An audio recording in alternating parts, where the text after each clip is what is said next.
How's it going, space friends? In this video we're going to be taking a look at a PVE fit for the Augoror Navy issue. And the Augoror Navy issue is an Amarian faction cruiser, and I recommend using this fit for up to level 3 missions, and then also high-sec combat exploration like DD 3 out of 10s or 4 out of 10s, that kind of stuff. I don't recommend going into low-sec with this fit or this ship in terms of PvE purposes, because if you get caught in a gate camp or by a hunter, you're going to lose a lot of ISK, and this ship isn't really slippery and you can't really burn back to the gate probably that fast because it has an afterburner and not a micro warp, so it's really not suited very well for low sec activities. But in high sec it should be fine, except maybe for DD 5 out of 10s. I haven't tried it for that, but I suspect it won't be able to do them. It will have a hard time with those.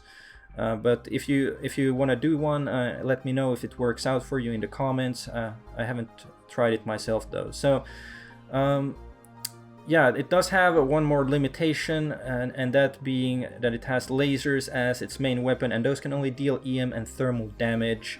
So I recommend using this mostly against Sansha and Blood Raiders NPCs, because you can't switch to like kinetic ammo or explosive ammo or anything like that with this ship, so it's not suitable for those purposes. Alright, so let's take a look at the price here. It's about 72 mil or so, and that's a bit more than the Osprey Navy issue fit that I made earlier a video about, but it's still cheaper than a properly fit combat battlecruiser, and obviously this one can do DD 3 out of 10s because it's a cruiser, and combat battlecruisers can't do those. So I really recommend using cruiser class ships, except Tech 3s, because those can't enter 3 out of 10s either. So I recommend using cruiser class ships for high-sec combat exploration. Alright, so let's take a look at the high slots here. We have 3 of these heavy beam lasers, Tech 2. Now you can train these up on an alpha account, but it's gonna take a while, so you can also switch these out for Tech 1 or meta beam lasers in the meanwhile, while you're waiting to train up the Tech 2 ones. When I'm using these in high sec, I mostly use the Tech 1 crystals because they don't wear out, so they're basically infinite ammo. You don't have to switch them out ever. So those are pretty useful for high sec stuff, because they do a lot of they do enough damage to kill the NPCs in the frigate and destroyer NPCs in 1 or 2 shots. So yeah, that's why I use them, and I tend to stay within like 15 to 40 kilometer range. Like with the infrared M, I'll be at maybe 30 or 40 K range, and then with the multi-frequency I'll be I only use that if I'm closer, like 15 to 20 kilometer range. However, I do have Tech 2 ammo with me, so in case I do need to use that, I can use it. I can switch out, for example, to Aurora M, and then I get a crazy range of 69 kilometers, which is more than my targeting range. But if I'm getting sensor damped, or not sensor damped, tracking disrupted, then my fall off range will probably drop to maybe like 50 kilometers with this. But if it's even more, if it's like 5 NPCs tracking disrupting me in a DED site, then I'm gonna switch to the optimal range script on the tracking computer, and then I will get a fall off range of 79 kilometers, and if I'm tracking disrupted, that'll maybe drop to like 48 or something like that if it's a lot of NPCs doing the disrupting. So I can still hit them at quite a range away. So yeah, that's basically it for the guns there. And then we have 2 utility high slots. Now on one of them I haven't equipped anything, but you can equip like a salvager or a tractor beam or something. It should have enough CPU and power grid left for that. But on the other one I have a core probe launcher, and you can actually use this one to scan down DED sites and other combat sites that you might want to do in high sec with this ship. However, DD 4 out of 10s, I'm not sure if you can scan those down with this ship if you're an alpha, because your scanning skills are limited. If you're an omega, then you probably can do it, but if you're an alpha, you might have to switch out to a scanning ship like a Heron or a Magnate or something to do that.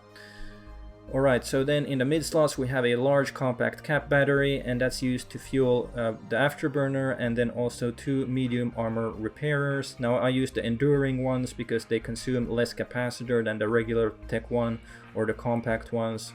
So it makes my capacitor a bit more stable, as this one is sustainable at 50.9%.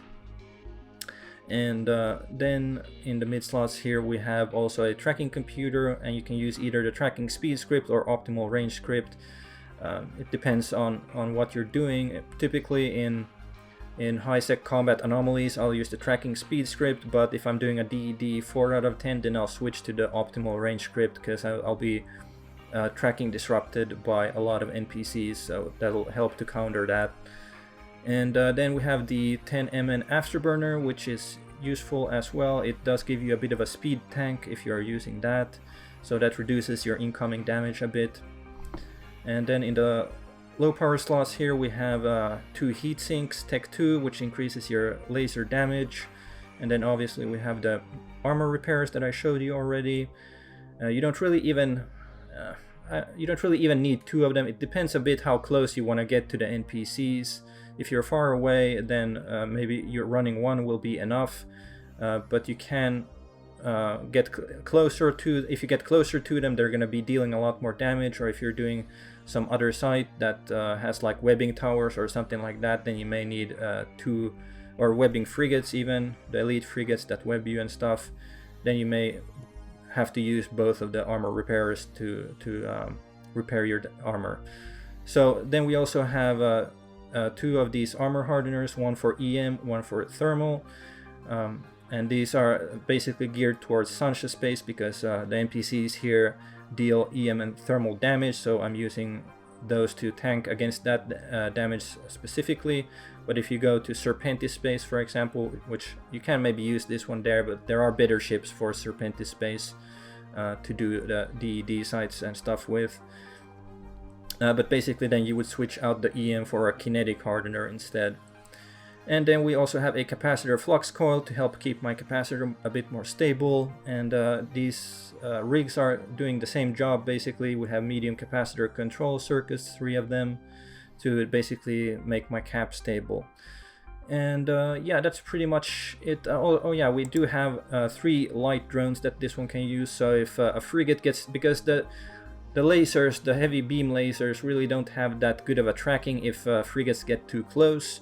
So if they get too close, then you may have to use drones to actually kill the frigates, because you won't be able to hit them with the beam lasers anymore if they're like under, let's say under 10 kilometers.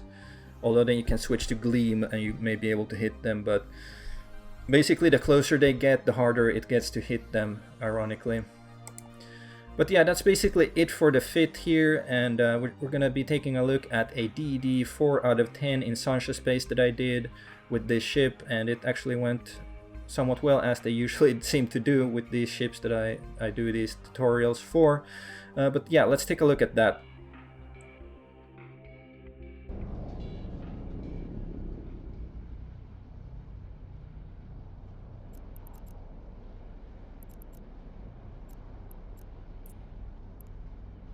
Warp drive active.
A few minutes later.